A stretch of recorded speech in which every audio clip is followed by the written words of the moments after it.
Man, oh man. I guess it looks like Devin Haney is really in a tough spot right now. Um, Suleiman from the WBC basically has come out and said that the belt that basically that Devin Haney has at this point is useless.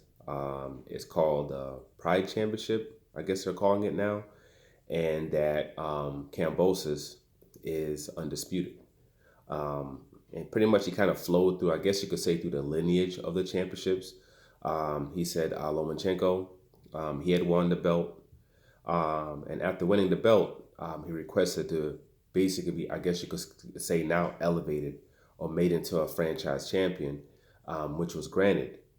When he fought against Teofimo Lopez in a unification bout, Teofimo Lopez, he was granted, he requested to be franchised as well, so that he was franchised, I guess. And then he's basically saying that when he fought against Cambosis and Cambosis beat him, he became the franchise champion. And that right now is who is the rightful champion in that weight division. In other weight divisions, they could be lower. You could have just a regular WBC belt, I guess, or the Pride belt, I guess you could say now. But if somebody gets elevated, then they are the main champion. It's kind of like before you were able to have with the WBA, you had just a regular belt. But then when it came to Lennox Lewis had a mandatory. But they wanted Lord Lennox Lewis to go ahead and fight in the unification. So what they did was they came up with the super belt, super whatever the hell they call it. So, which basically meant that because he was unified and he was going to fight these kind of bouts, that he didn't have to have any mandatories. So I guess you could say it's basically the same thing as having the super belt with the WBA right now if you have the franchise belt. So basically, it just kind of, I guess, officially demoted Devin Haney, I guess you could say. I guess he's trying to bring clarity by putting all this information out. So if we go by what it is he's saying, basically at this point, Devin Haney has his belt where it's like having the diamond belt or something like that with the WBC or having the regular belt with the WBA. That's all it is. It's not the main belt anymore that he's paying sanctioning fees for, And at this point, you got to make a choice at this point. These people keep on basically pissing on you. At some point, you have to say either drop the belt and move on, become a mandatory with the IBF, WBA, something like that. You have that option, or the other option is just, take what they're saying that you are and roll with it. But at this point, you can't complain about it anymore. I remember just a couple of weeks ago, Ellerby was saying a lot of different things about Eddie Hearn just because Eddie Hearn was trashing Javante Take's event, and so he was going at him because of that. He was upset about that. He was talking a lot, and because he was trashing to Javante Tank's event, later on he started making comparison about numbers basically from his event and the Devin Haney event to compare them those two because Eddie Hearn was saying that the Devin Haney event was bigger, it was a better fight, all these different things. So he started making comparisons with the two, and Bill Haney didn't like that. So Bill Haney went on Trill and was talking about committing violence and all this other stuff on Ellerby because he's messing with his money. If you're messing with that man, you're messing with his money.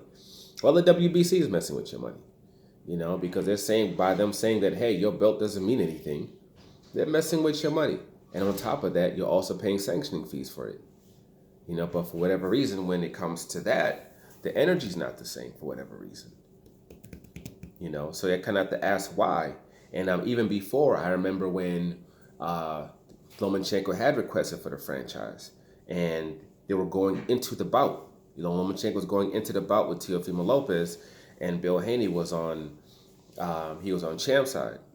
And when he was on champ side, they were talking about this. People expected him to be upset about it, to be pissed about it. But what he was saying, it was like, nah, I understand. I understand what they're doing because they have to promote the event. And anybody can go back then and look at it. It's all there. It's all on his channel. You can go back and review all the stuff that was said. It's all recorded. It's all on YouTube. That's what he said. He said, hey, I understand what they're doing. They have to promote the event. And as far as us, we're good. We got the WBC belt, and we got all these mandatories. We got our mandatories we're going to be able to fight, so we're good too. That's what he was saying.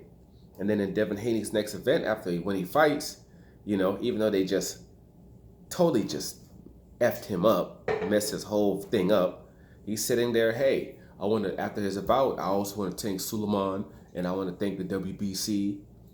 These are the things that he's saying. And even after right now, with them basically pissing and trashing on him the way that they've done, what does he go on Instagram to say? On Twitter, whatever, on social media?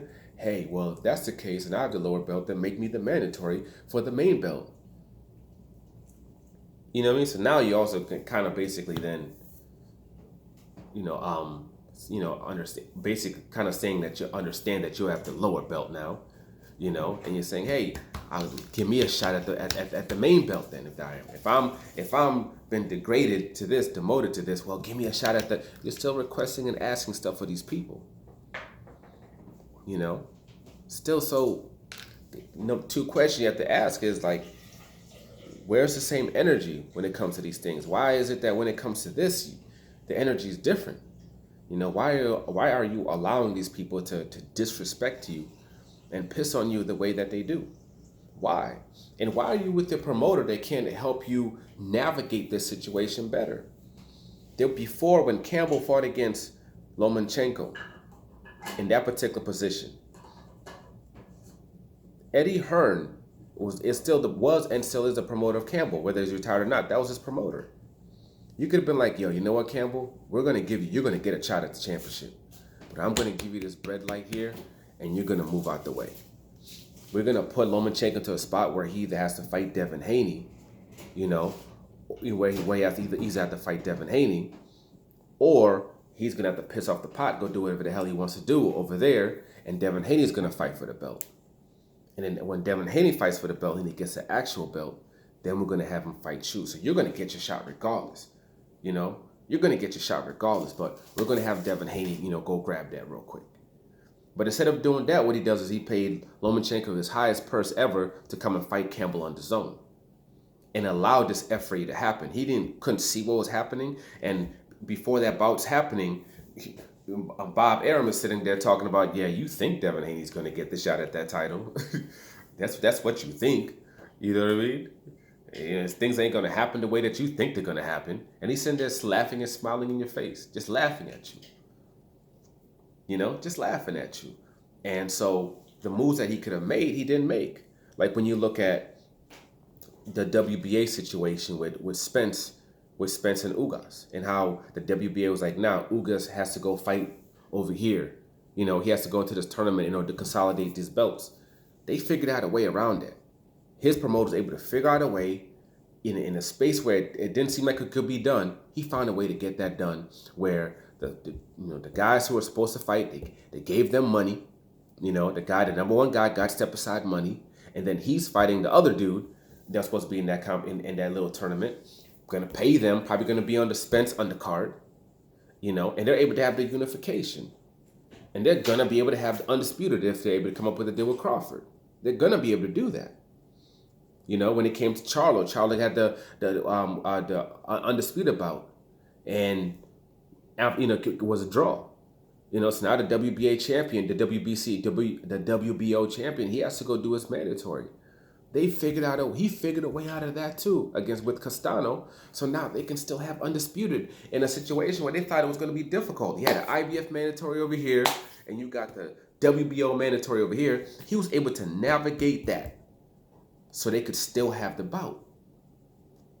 Yet it seems when it comes to Eddie Hearn, he can pay the money. He's paying the $3 million, so he's making his money. But when it comes to, navigating, doing the things that's necessary to really progress this guy's career, he's so far is unable to do it. And people say, well, yeah, it's getting paid $3 million. Like, if Gervonta Tank Davis was to leave Mayweather Promotions right now and go to DAZN, go to Top Rank, go to anywhere else, he's still getting paid what he's getting paid with Mayweather Promotions, if not more. He's going to get paid at least what, because people are going to rob him for the back end money that he gets from other people, but he's going to get paid. If Earl Spence, if he was to go to any of these places. He's still going to get paid what he's getting paid. You know, Devin Haney, if he was to go anywhere else, his check's getting cut in half. They'll tell you, yeah, they're with him because they're paying him double what anybody else would pay him. You know, so even though he's getting paid that much, his value is half of what he's getting paid. You know, you see what they were able to do with Gervonta Tank Davis. They were able to get him Pedraza. Even though he was flatlining people left and right, they were still able to get him that champion. Went to the UK and fought the mandatory. They were able to get him, what the hell's that kid's name? I forget names sometimes. You know what I mean? What the hell's his name? This is ridiculous. Santa Cruz.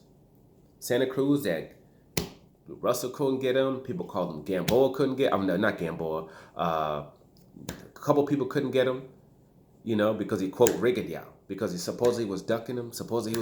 They got him. They were able to get him in a fight and fight for his belt in a big fight. They were able to get him a Barrios, you know, undefeated fighter who was actually about to move up in weight, but they were able to get him to stay there and fight that particular bout as well. You know, they're able to get him bouts that can, you know, propel and progress him without him, quote, fighting all these supposedly top dudes who are none of them fighting each other, even though they're like people like putting things on Tank all the time. They're still able to make moves to put him to a space where he can do 200,000 plus pay-per-views at $80 a pop and do 15,000 plus gates, doing $3-4 million gates, and put him into a position where he is in the best position to get a Kambosos fight. You know, and still, you know, be in full control of what happens in that particular situation. He's going to be in full control. Now, like, no, they have to fight on his terms. Oh, he'll walk away from it because he doesn't care about those. Those belts mean nothing. In his situation, those belts mean nothing. So what the WBC is doing to Devin Haney, they could never do to Gervonta Tank Davis because the belts mean nothing when it pertains to his career. Nothing. You know? So, but if, you know, these are the people that you choose to be with, this is the direction that you want to continue going through, then I guess you got to deal with, you know, what comes with it. And you have to make choices, you know. Either you're going to stand up and be like, nah. Because even when they did the franchise thing, he could have dropped the belt then. They already calling the other dude undisputed anyway. He could have dropped the belt. They could have set up a fight with someone like Kambosos, where they could have paid Kambosos a lot of money. He could have fought Kambosos, and he could have became the IBF mandatory. So when Lomachenko fought against Teofimo Lopez, even if they, quote, made them, quote, undisputed, he would have had to fight you next. So instead of him fighting Kambosos, he would have been fighting you. You know, he would have been fighting you. But for whatever reason, the promoter he's with doesn't know how to make chess moves like that. So, I mean, it is what it is. But I guess we'll see what happens. It looks like he's going to keep that belt. He's going to hold that belt. He's going to keep saying, I'm undisputed. I should be undisputed. And he's going to keep paying those sanctioning fees. But hopefully he doesn't. Hopefully he figures out something else to do. Makes an adjustment in what they're doing. Because what they're doing right now is not working. You know. But we'll see what happens. Like, subscribe, share. I'm out.